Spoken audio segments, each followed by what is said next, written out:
हाँ, अब हम सभी लोग जीएसटी क्या है इसे जानेंगे।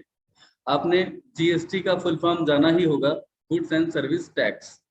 तो भारतवर्ष में पहले विभिन्न प्रकार के टैक्स चला करते थे, जिसमें सेल्स टैक्स था, सर्विस टैक्स था, एक्साइज ड्यूटी और बहुत सारे टैक्सेस हुआ करते थे जो एक्स्ट्रा खर्चा होते थे विक्रेता का।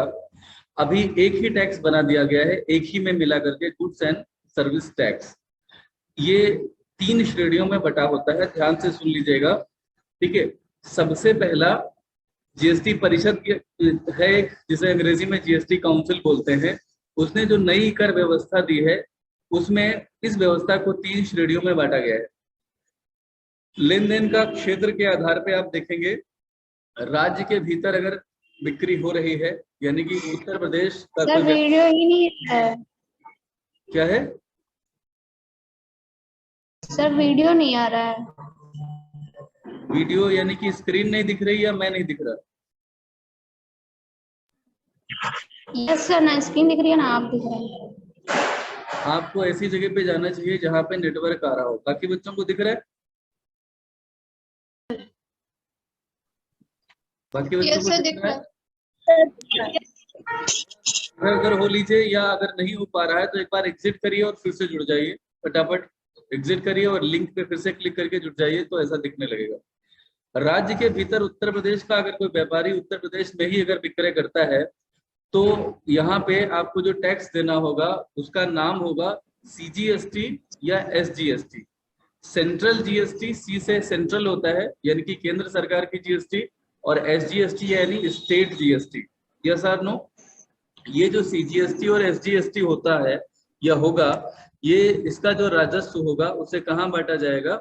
उसे केंद्र और राज्य के बीच में एक निश्चित अनुपात में बांटा जाता है। यानी कि जो भी जीएसटी के अगेंस्ट टैक्स इकट्ठा होगा उसे राजस्व बोलेंगे, रेवेन्यू बोलेंगे, और उसे हम राज्य और केंद्र के बीच में बांट लेंगे। कैसे बांटेंगे? उसका एक निश्चित क्या बोलते हैं कि रेशियो है, प्रोपोर्शन है, उसे हम बाद में जानेंगे, बाद में डिस्कस कर लेंगे। लेकिन एक राज्य का व्यापारी अगर दूसरे राज्य के किसी व्यापारी से अगर कोई बिजनेस ट्रांजेक्शन करता है, तो हम इसको बोलते हैं आईजीएसटी। आईजीएसटी के लिए अंग्रेजी में आई के लिए शब्द आता है इंटीग्रेटेड जीएसटी, ठीक है। ये तब होता है जब आप अंतरराष्ट्रीय या अंतरराज्यीय, यहाँ पर गलत हो गया है, अंतरराष्ट्रीय लिखा हुआ है, इसे कर लीजिए अंतरराज्यीय। अंतरराज्यीय यानी इंटर स्टेट, अंग्रेजी भी लिखते जाइए। मैं जैसे जैसे अंग्रेजी बोलता जाता हूँ, आप सभी से ये रिक्वेस्ट है कि आप प्लीज कोशिश किया करिए कि आप उसकी अंग्रेजी लिख लिया करिए, रफली एक रफ कॉपी जरूर रखा करिए साथ में। अंतरराष्ट्रीय की जगह अंतरराज्यीय कर लीजिए। अंतरराज्यीय बिक्री यानी कि जब मान लेते हैं उत्तर प्रदेश का कोई व्यापारी गुजरात के किसी व्यापारी से, महाराष्ट्र के किसी व्यापारी से अगर माल बेचता है या खरीदता है, तो इस पे इंटर स्टेट जो है बिक्री से कहा जाएगा, और इस पे आईजीएसटी लगेगा। आईजीएसटी का फुल फॉर्म क्या था? Integrated GST. जीएसटी का फुल फॉर्म तो पता ही है, क्या है? कौन बताएगा? Goods and service tax. तो चलिए सीजीएसटी का बताइए जल्दी से, फुल फॉर्म क्या है? सी से क्या है? सेंट्रल। एस से क्या है? और आई से क्या है? इंटीग्रेटेड। ठीक, नीचे देखिए यही लिखा हुआ है जो मैं आपको बता चुका। क्या ये बात क्लियर है? पढ़िए जल्दी से फटाफट। सीजीएसटी क्या होता है, एसजीएसटी क्या होता है, और आईजीएसटी क्या होता है। जो बात बताई गई है वही लिखी हुई है, पढ़ लेंगे। अगर कोई समस्या होगी तो पूछेंगे। सीजीएसटी एक ही क्रेता विक्रेता केंद्र सरकार के लिए या टैक्स लगता है। एसजीएसटी एक ही राज्य सरकारों के द्वारा लगने वाला टैक्स, हालांकि टैक्स में एक ही लगता है, बस राज्य और केंद्र के बीच में उसका बंटवारा बाद में कर लिया जाता है। आईजीएसटी है अंतरराष्ट्रीय बिक्री लिखा हुआ है। केंद्रीय सरकार संग्रह किए जाने वाले वस्तु एवं सेवा कर को अंतरराज्यीय वस्तु एवं सेवा कर, देखिए यहाँ पर अंतरराज्यीय लिखा हुआ है और यहाँ अंतरराष्ट्रीय लिख गया है, ठीक है। अंतरराष्ट्रीय बिक्री के लिए केंद्र सरकार द्वारा संग्रह किए जाने वाले वस्तु एवं सेवा कर को अंतरराज्यीय वस्तु एवं सेवा कर। अंतरराज्यीय के लिए देखिए शब्द क्या है? इंटीग्रेटेड। इसमें INTEGRATED। ये किताब जो है ना, आपकी कॉमन सेंस को चेक करने के लिए बनाई गई है। बड़ा अच्छा गेम जैसा है, इसमें बहुत सारी गलतियां हैं, लेकिन क्या करें, यही किताब उपलब्ध हुई इस कोरोना में। उनका धन्यवाद जो है कि इन्होंने कम से कम ये काम किया। तो हम बात कर रहे हैं, मतलब इन्होंने काम क्या किया कि इन्होंने कम से कम एक किताब आपको दे दी कि आप इससे पढ़ पा रहे हैं। हाँ, तो हम लोग बात कर रहे थे कि ये जो वॉइस नहीं आ रही है। वॉइस क्लियर नहीं आ रही है, किसी को आ रही है क्लियर? अगर किसी को सर वॉइस आ रही है लेकिन सर स्क्रीन नहीं आ रही है। वॉइस आ रही है, स्क्रीन नहीं आ रही है, जिसको वो प्लीज एक बार एग्जिट करे और दोबारा जुड़े।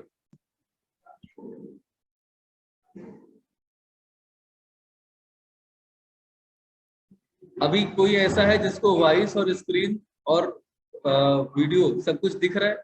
वो कृपया कुछ बोले कि हाँ ऐसा हो रहा है। यस सर दिख रहा है। हो रहा है। Yes sir. तो आपने जीएसटी जाना, जीएसटी के 3 टाइप जान लिए। अब हम इसी जीएसटी में 2 और कैटेगरी जानने वाले हैं, इनपुट जीएसटी और आउटपुट जीएसटी। ध्यान से सुनिएगा, नहीं तो ये छूट जाएगा। इनपुट जीएसटी क्या होता है?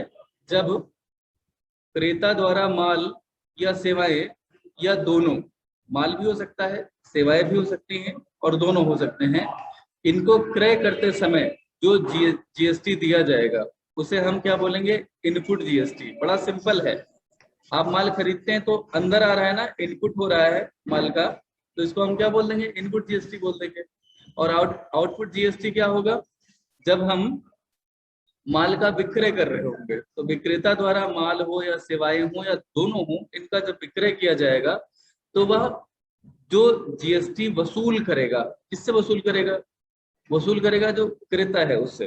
भाई आप कोई सामान खरीदते हैं, उसके मैक्सिमम रिटेल प्राइस में आप देखिए, कभी कभी कोई कमोडिटी होती है तो उसमें लिखा होता है एमआरपी और ब्रैकेट में लिखा होता है इंक्लूसिव ऑफ ऑल टैक्सेस, लिखा होता है। तो inclusive of all taxes means क्रय मूल्य जो होता है वह कैसा होता है? वह केवल और केवल उस वस्तु की लागत नहीं है, उसमें टैक्सेस भी लगे होते हैं। तो यानी कि आप जो है, जो व्यक्ति खरीद रहा है उससे आप टैक्स भी वसूल कर रहे हैं। तो बतौर विक्रेता आपको जो जीएसटी वसूलनी होती है क्रेता से, उसको हम बोलते हैं आउटपुट जीएसटी। जैसा नो, तो अब ये आउटपुट जीएसटी और इनपुट जीएसटी भी 3 प्रकार की होगी। जो इनपुट जीएसटी होगी ये तब जब आप क्रय कर रहे होंगे किसी वस्तु, सेवा या दोनों का, तो आप इसकी 3 कैटेगरी, वही ऊपर वाली, सीजीएसटी, एसजीएसटी या आईजीएसटी, ये इस पे डिपेंड करेगा कि ये इंटर स्टेट हो रहा है या इंट्रा स्टेट हो रहा है। इंट्रा स्टेट यानी कि राज्य के भीतर, इंट्रा, INTRA, इंट्रा स्टेट, राज्य के भीतर। और inter state, INTER, inter state यानी कि अंतर राज्यीय, यानी राज्य के बाहर। क्लियर है? इंट्रा स्टेट राज्य के भीतर, यूपी का व्यापारी यूपी के ही किसी व्यापारी को अगर माल खरीदता बेचता है उसको, तो वो इंटर स्टेट ट्रांजेक्शन है। अगर यूपी का व्यापारी किसी अन्य राज्य के किसी व्यापारी से बिजनेस ट्रांजेक्शन करता है तो उसे हम क्या बोलेंगे? उसे हम बोलेंगे इंटर स्टेट। बात क्लियर है? तो सीजीएसटी, एसजीएसटी क्या था? जीएसटी जो कलेक्ट होता है उसका वह हिस्सा जो केंद्र को जाता है, सीजीएसटी जो राज्य को जाता है, SGST. Is that clear? IGST कब लगता है? आईजीएसटी तब लगता है जब एक राज्य से दूसरे राज्य के बीच में गुड्स का ट्रांजैक्शन हो रहा हो। तो इनपुट जीएसटी कब लगेगा? जब माल का क्रय कर रहे होंगे और उसमें आप टैक्स चुकाएंगे। और आउटपुट जीएसटी तब लगेगा जब माल का विक्रय हो रहा होगा। क्या इतनी बातें सभी को क्लियर है? बड़ा बेसिक बातें हैं, कोई भी टेक्निकल बात नहीं अभी तक। सारे बच्चों को सारी बातें क्लियर है? Yes sir. जी सर, Okay, आपने अब बोला सर आगे इनपुट बढ़ते टैक्स, हैं अकाउंटिंग की तरफ। कोई बच्चा कुछ पूछ रहा है क्या? सर जैसा आपने बताया इनपुट जीएसटी तब लगाते हैं जब माल का क्रय करते हैं। तो यस। सर माल का क्रय तो सर यहाँ पे तो समझ नहीं आया। देखो भाई, अभी आप कोई भी माल खरीदें, जैसे मान लेते हैं, जस्ट अ मिनट,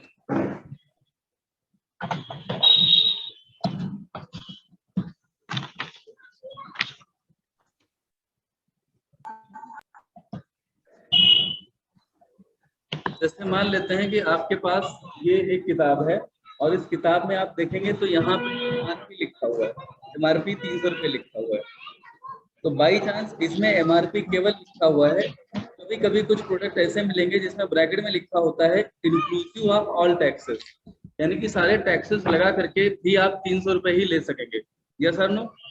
इसका मतलब कीमत ही नहीं शामिल है, इसमें टैक्सेस भी शामिल है इस मूल्य में, जिसे हम MRP बोलते हैं, मैक्सिमम रिटेल प्राइस।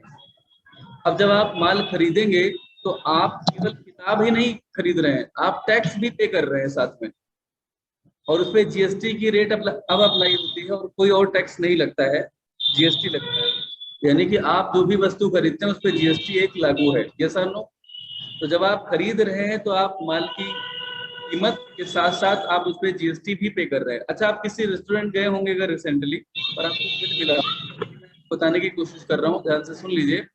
जो भी आपको बिल मिलता है उस पे ये लिखा होता है कि ये आकर के इतना बिल बना है। यस और नो? इस बार देख पाए तो अगर अगली बार कभी जाना हो तो बिल्कुल देखिएगा।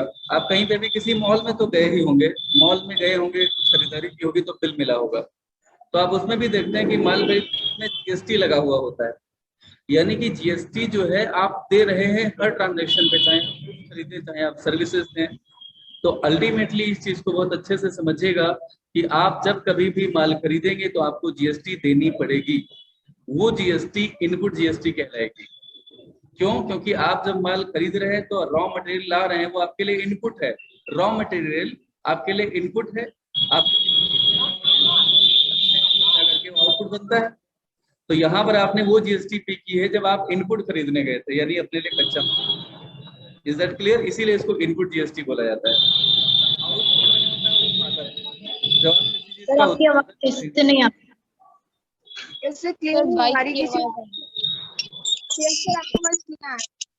मेरी आवाज किसको आ रही है क्लियर, वो बताए। सर मुझे आ रही है। तो अगर आ रही है किसी को तो बाकी सबको आ सकती है, नेटवर्क के इश्यूज हैं। अगर आप किसी भी वजह से आप मुझे नहीं सुन पाए तो मुझे दोबारा बताइए कि ये बात हम नहीं सुन पाए, तो मैं उसे फिर से बोल दूंगा। आप कहाँ तक सुन पाए? मैंने आपको ये बताया कि आप जब क्रय खरीद करते हैं किसी भी वस्तु का या सेवा का, अल्टीमेटली, अच्छा ये जो माइक खुले हुए प्लीज आप कर लीजिए, नंदिनी आप कर लीजिए माइक। यस, अभी ठीक है। तो जो भी वस्तु खरीदते हैं उसमें कुछ टैक्स भी आप चुकाते हैं, तो जो टैक्स चुकाते हैं वो जीएसटी है। चूंकि आप क्रय कर रहे हैं तो उसे इनपुट जीएसटी कहा जाएगा। जब आप क्रय करते हैं बतौर व्यापारी तो आप रॉ मटेरियल का क्रय करते हैं, उसे मशीनों में डालते हैं, पूरी प्रोसेस में ले जाते हैं, प्रोडक्शन प्रोसेस में, और उसके बाद में उस इनपुट से जो बनता है उसे आउटपुट यानी कि उत्पादन कहा जाता है। उत्पादन का क्या करते हैं? उसे बेचते ही हैं। तो आप विक्रय करते हैं उत्पादन का, उस पे जो जीएसटी आप कलेक्ट करते हैं अपने ग्राहक से, अपने परचेजर से, वो जीएसटी आउटपुट जीएसटी इसीलिए कहलाती है, क्योंकि विक्रय का संबंध आउटपुट से है और क्रय का संबंध इनपुट से है। इसीलिए यहाँ पर इसे इनपुट और आउटपुट जीएसटी कहा गया है।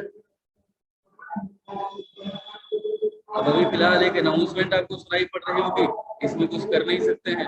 ये उत्तर प्रदेश है, यहाँ पर खाली लिखा जाता है कि ये विद्यालय है, इनके आसपास जो है आप कोई हॉर्न वगैरह ना बजाएं, लेकिन ये खाली लिखा जाता है। बहुत सारे कानून उत्तर प्रदेश सरकार ने जल्दी जल्दी में बना भी दिए हैं, लेकिन उन कानूनों का क्या हश्र हो रहा है ये आप किसी भी दुकान पे जाकर के देख सकते हैं। पॉलीथीन पूरी तरह से प्रतिबंधित है और 100% यूज में है। मीट जो बिकता है सरेआम, आप लोगों ने देखा होगा, पूरी तरह से प्रतिबंधित है। लेकिन आपने ये भी देखा होगा कि सरेआम बिक रहा है। तो ये उत्तर प्रदेश है, यहाँ की यही स्थिति है। अगर आपको बीच में आवाज नहीं सुनाई पड़ी तो इसके लिए रिक्शा वाले भैया को धन्यवाद दीजिए कि वो जल्दी चले गए, इसमें कुछ कर नहीं सकते। फिलहाल ये बताइए कि जो आउटपुट और इनपुट जीएसटी है वो समझ में आया? Yes sir. चलिए, जीएसटी के कुछ लेन देन होते हैं, उनके ट्रांजैक्शंस कैसे करेंगे बिजनेस में, ये हमारा अगला टॉपिक है, ठीक है। लेकिन इस पर जाने से पहले आपसे रिक्वेस्ट है कि आप सभी लोग कृपया इसे जो अभी तक सुना है उसे अच्छे से समझ लें, और अगर इसमें कुछ भी पूछना है तो प्लीज पूछ लीजिए। अगर ये नहीं समझा तो आगे की एंट्री नहीं समझ पाएंगे।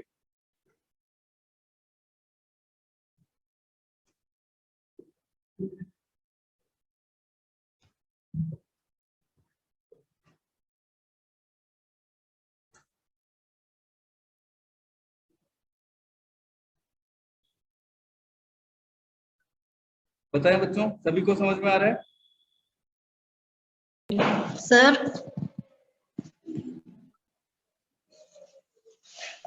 सर ये बता दीजिए IGST। IGST यानी कि इंटीग्रेटेड जीएसटी। जब एक राज्य का व्यापारी किसी दूसरे राज्य के व्यापारी से कोई लेन देन करता है, क्रय विक्रय करता है, तो उस पर IGST लगता है। बड़ी सिंपल सी बात है, बस यही IGST है। अभी बहुत ज्यादा गहराई में मत उतरिए, कोई टेंशन वाली बात ही नहीं। इतनी पहचान कर सकते हैं क्या, इतना याद रख सकते हैं क्या कि एक राज्य का व्यापारी किसी अन्य राज्य के व्यापारी से अगर माल का क्रय विक्रय करेगा तो वहां पर जो GST लगेगा उसको हम IGST बोलेंगे। कोई दिक्कत इसमें? तो इसमें जो अंतरराष्ट्रीय बिक्री लिखा है इसको सही कर लीजिएगा, ये अंतरराष्ट्रीय नहीं है, ये अंतरराज्यीय है, ध्यान रखिएगा। अंतरराष्ट्रीय जब होता है तो उसमें तो एक्साइज ड्यूटी वगैरह लगती है, कस्टम ड्यूटी, एक्साइज ड्यूटी, वो अलग टैक्स होता है। देश के भीतर GST लगता है केवल, ध्यान रखिएगा।